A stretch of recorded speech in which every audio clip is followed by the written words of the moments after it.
Hi automotive enthusiasts, welcome to Auto Archive, where today we dive into one of the most audacious machines ever to roll out of Detroit. A car that doesn't just whisper about power, but shouts it through a supercharger whine and the thunder of more than 700 horses under the hood, the Dodge Challenger Hellcat. This isn't simply another performance model in a crowded field of sports cars.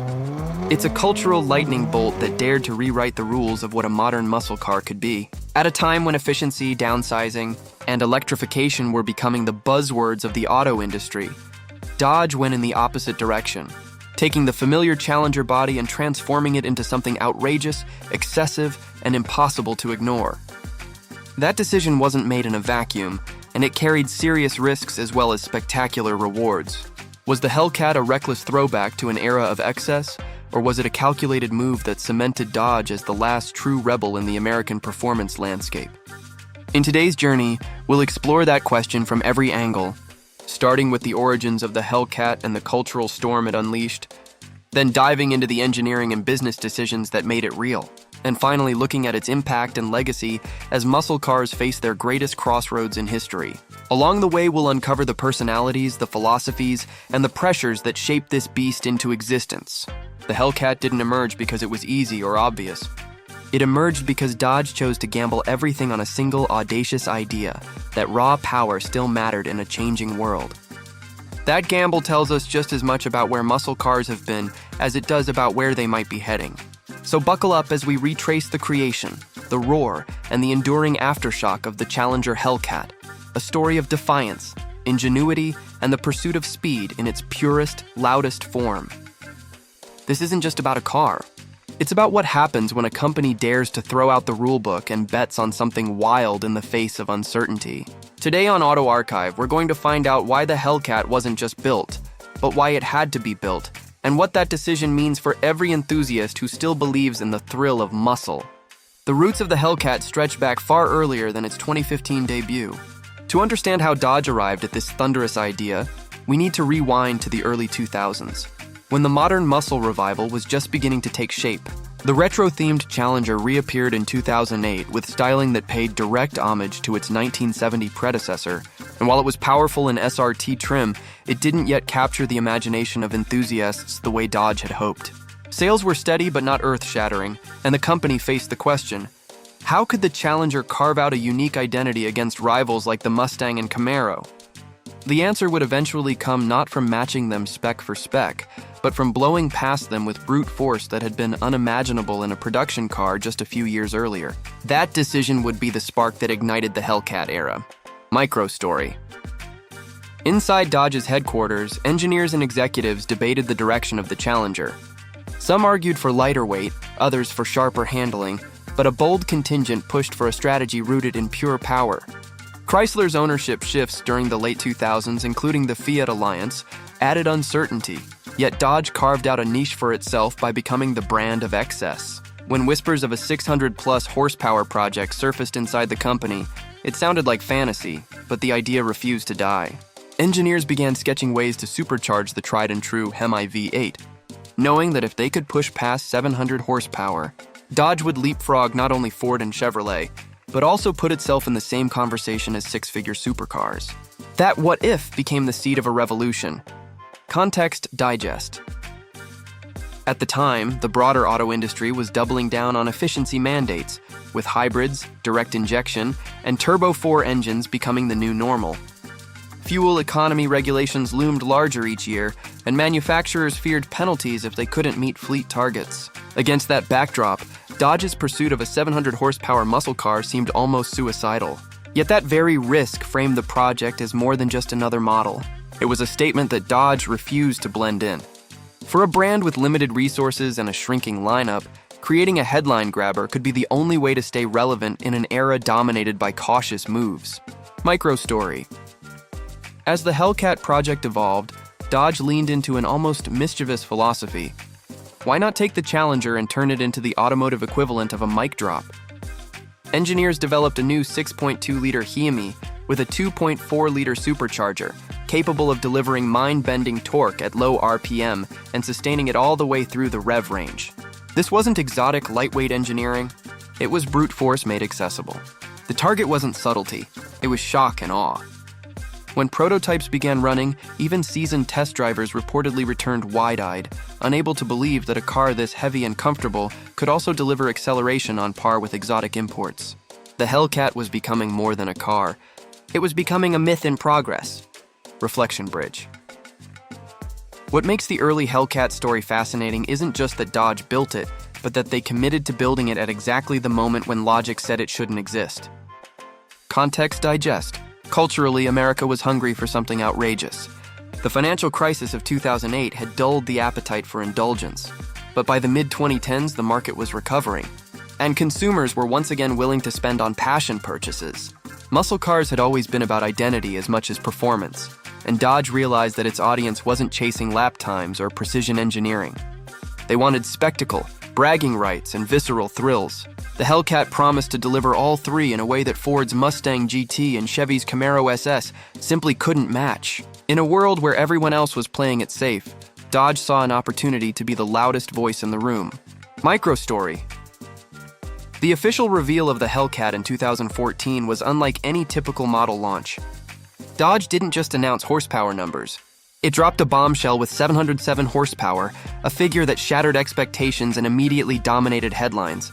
The number itself became the brand's calling card, repeated endlessly in advertisements, social media, and word-of-mouth conversations. Suddenly, Dodge wasn't just competing with pony cars. It was offering more horsepower than many Ferraris, Lamborghinis, and Porsches. The price tag made it even more shocking.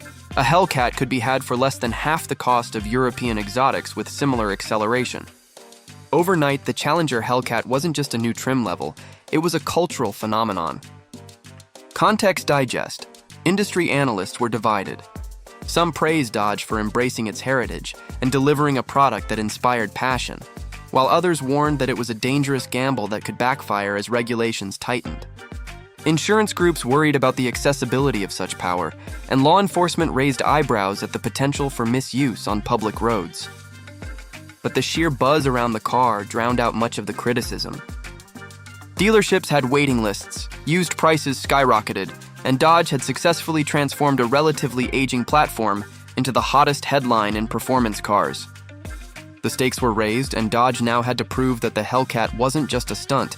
It had to become a lasting symbol of what the brand stood for. Microstory.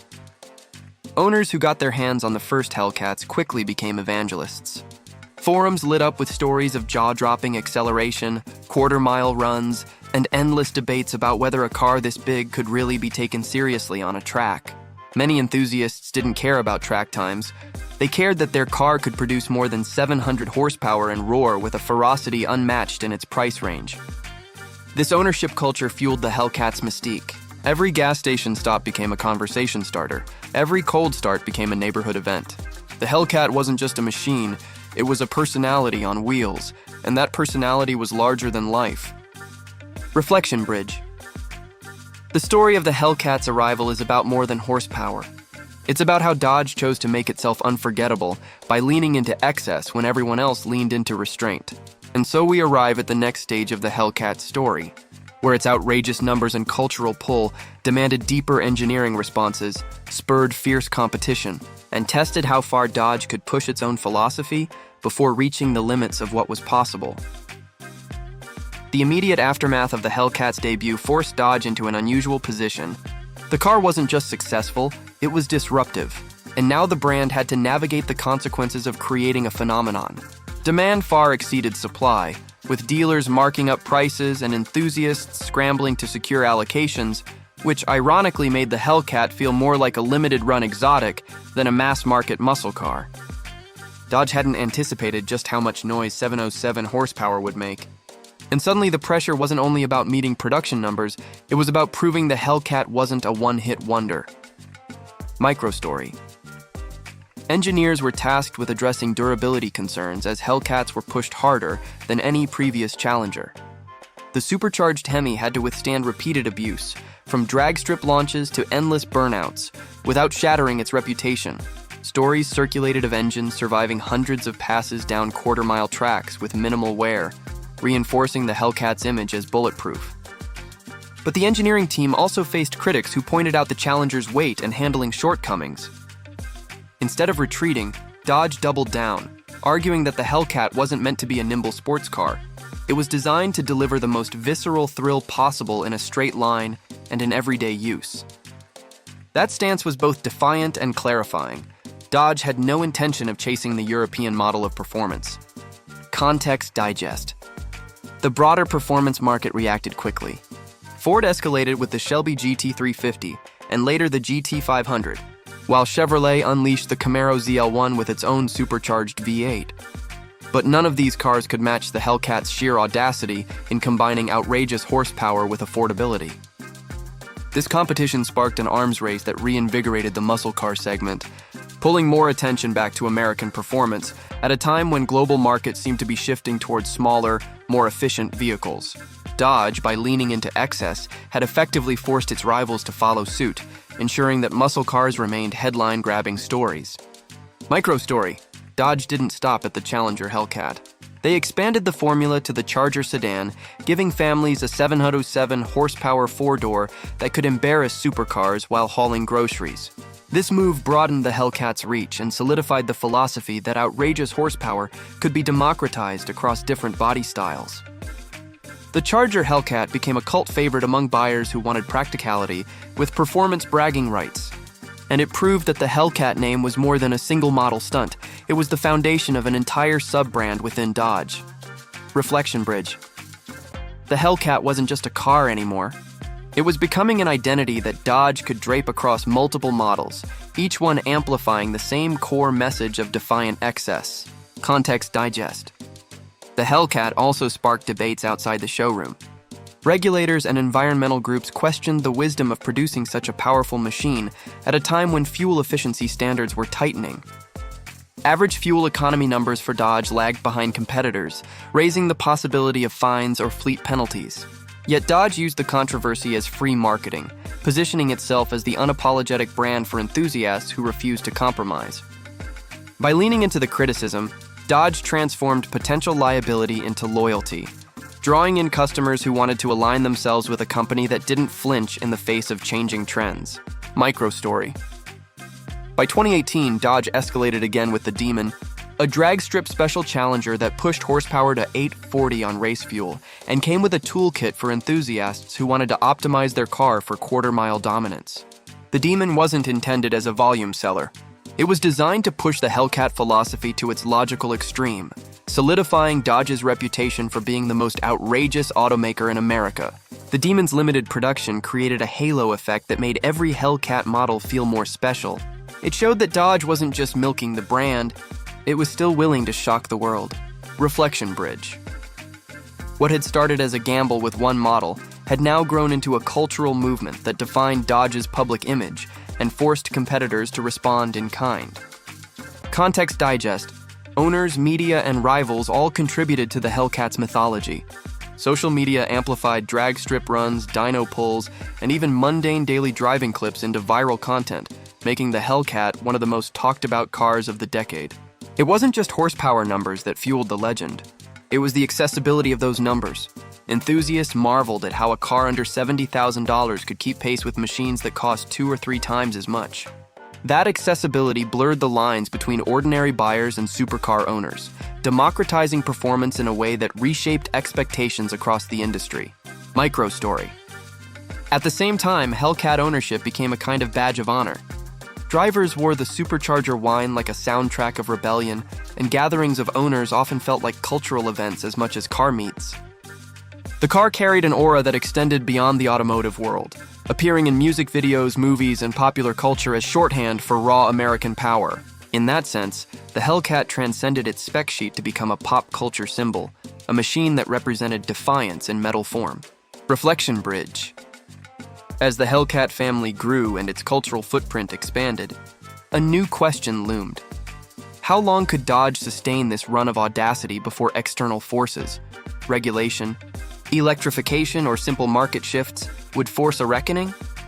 And so the story moves forward into the Hellcat's later years, where the shadow of changing times grew darker, and Dodge had to balance its identity as the home of horsepower with the realities of a rapidly transforming automotive landscape. the later years of the Hellcat story unfold under a shifting sky, as the very forces that once made its existence so improbable began closing in on Dodge. Electrification. Regulatory pressure and evolving consumer expectations loomed larger every year, and the Hellcat, though wildly popular, could not outrun those realities forever.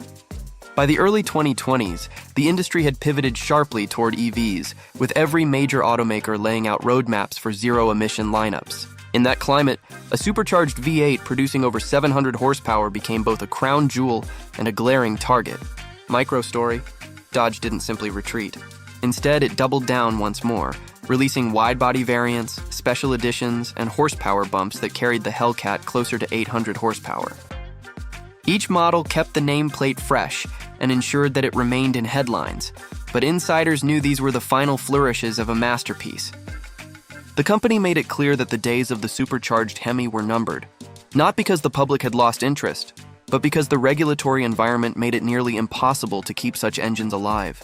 This tension gave the Hellcat's final years an almost celebratory tone, as enthusiasts recognized they were living through a historic chapter that would never repeat. Context digest.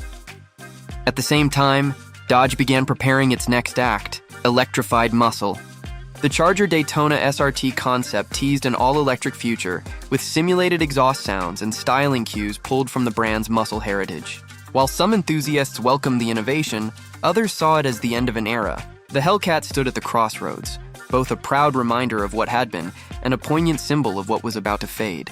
Its very excess became a form of resistance, a last hurrah for combustion power before the tide shifted fully toward batteries and silence.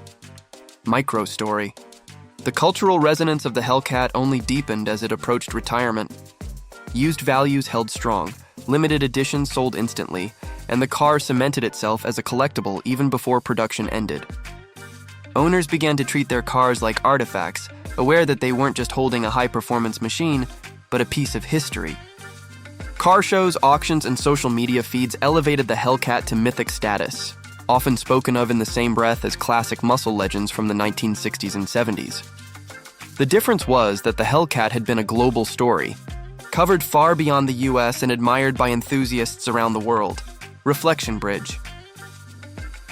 The twilight of the Hellcat was not marked by decline, but by transformation into legend, a transition accelerated by the inevitability of change in the wider industry. Context digest. The legacy of the Hellcat can be measured not only in performance numbers, but also in its influence on how people think about muscle cars.